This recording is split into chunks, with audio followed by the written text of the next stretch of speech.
In the land of Judea, there was silence.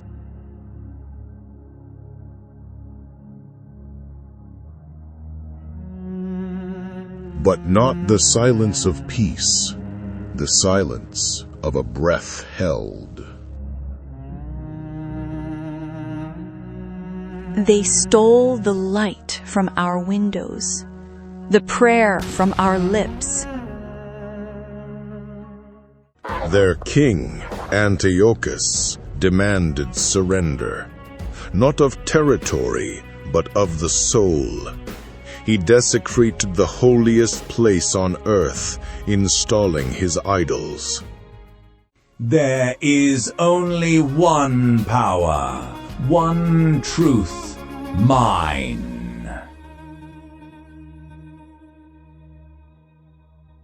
But the darkness breeds defiance. When the law demands betrayal, rebellion becomes sacred. They think us broken. They think us weak. They are wrong. They called themselves Maccabees, the Hammers, a tiny, desperate army ready to break the world to stay loyal to their God. The battle for Jerusalem begins now. But the greatest miracle has nothing to do with the sword.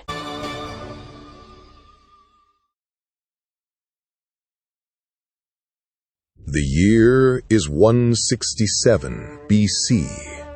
Judea, the land of the Jewish people, had a gloominess, a darkness in the air, kneeling beneath the heel of the Seleucid Empire. Their king, Antiochus IV, saw not a nation of faith, but an obstacle to his own ambitions. But the darkness was not merely political, it was personal. Every tradition, every Sabbath, every act of prayer banned. The penalty for keeping the flame of their identity alive was death. Antiochus committed the ultimate desecration. He marched into the holy temple, tore down the symbols of their one God, and raised an altar to his own pagan deity, Zeus. The sanctuary, the heart of the world, was corrupted. They will forget their stubborn God. They will become Greeks. They will become mine. At a small village in Modi'in, people are forced to gather. A Greek captain commands an elderly priest, Mattathias, to sacrifice a pig on an altar. Despair was absolute. Who could possibly stand against the might of an empire? But the spark of resistance often ignites where the fire of faith burns hottest. The priest, Mattathias, and his 5 sons refused. Their action was not just an attack, it was a declaration of war. A tiny, defiant roar against the greatest power in the known world. Judas Maccabeus, called the Hammer, a son of Mattathias, rallied the people. Choose your side. Freedom or bondage. Follow the standard of God. A hidden army. A few hundred determined souls facing tens of thousands of trained warriors. Logically, their quest was suicide. Spiritually, it was inevitable. For 3 brutal years, the Maccabees waged a guerrilla war. They were fast, they were dedicated, and they knew the hills like the lines on their own hands. every small victory chipped away at the empire's pride. The moment of destiny arrived. A great victory was on the horizon. There was a rumor that Antiochus Epiphanes was dead. Judas Maccabee, believing it to be true, rallied his freedom fighters for the holiest mission of their lives. This day we stand as one. We will take back Jerusalem and our temple. We will! The battle for Jerusalem was set in array. Street by street, gate by gate, they fought, until they finally reached the temple. We fight not for land, but for holiness, for the right to worship the one true God. Charge! Imagine the sound, the clash of bronze and steel, the shouts of the dying, and beneath it all, the fierce prayer of the faithful, echoing the generations who fought for this same promised land. They won.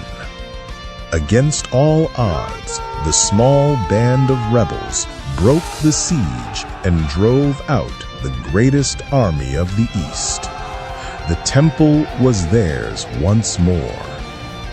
The physical war was over. But the cost was visible. The holiest place on earth was polluted. The first act of victory had to be an act of purification. They began the massive, sorrowful task of cleansing the house of God. It was then time for the temple to be rededicated. This ceremony is called HANUKKAH. HANUKKAH is a Hebrew word which simply means dedication.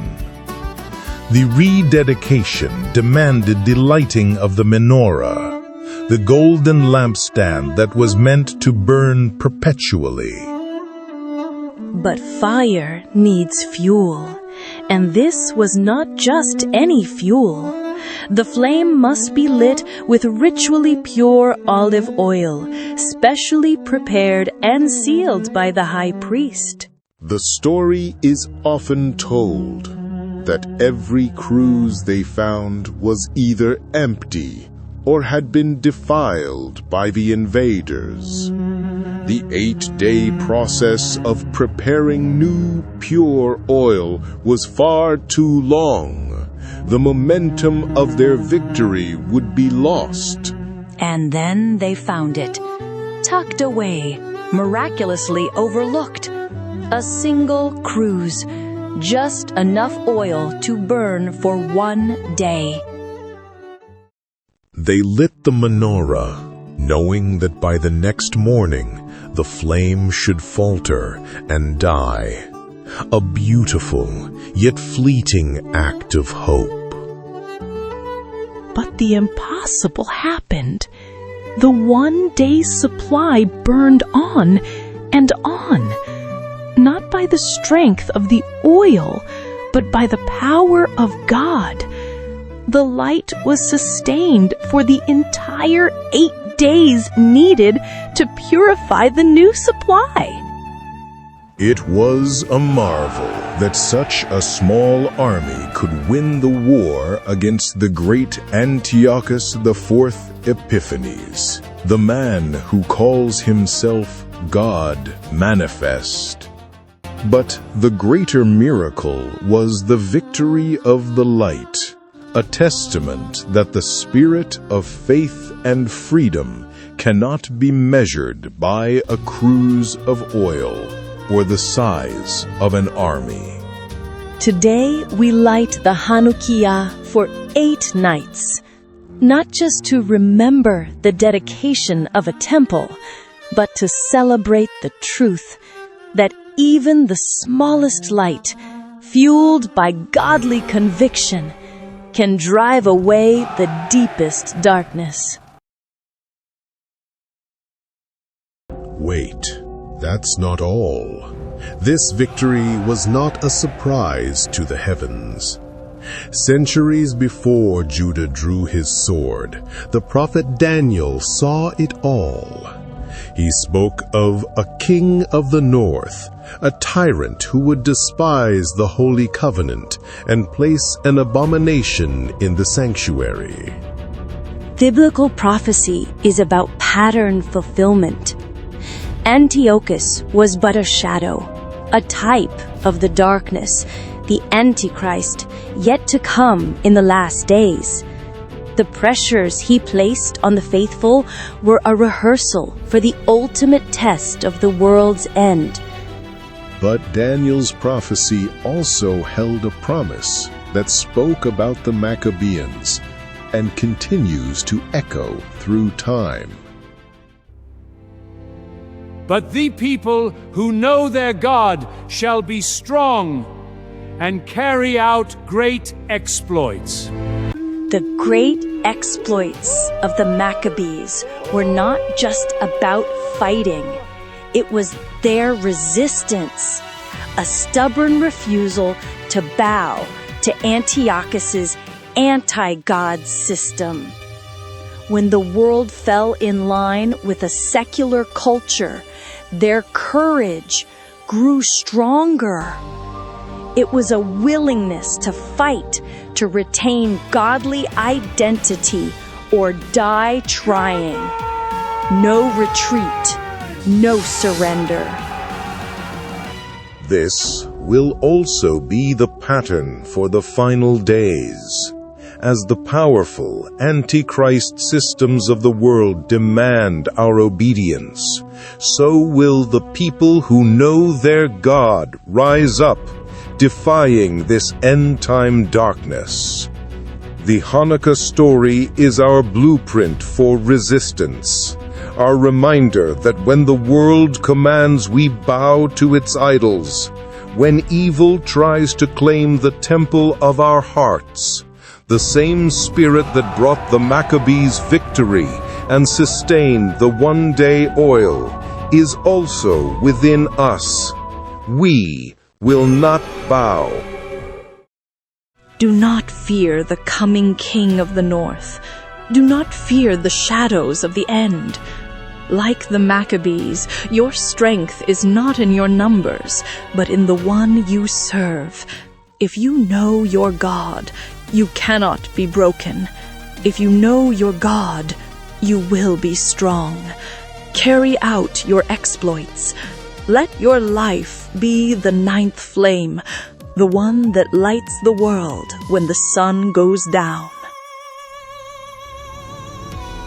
But the people who know their God shall be strong and carry out great exploits.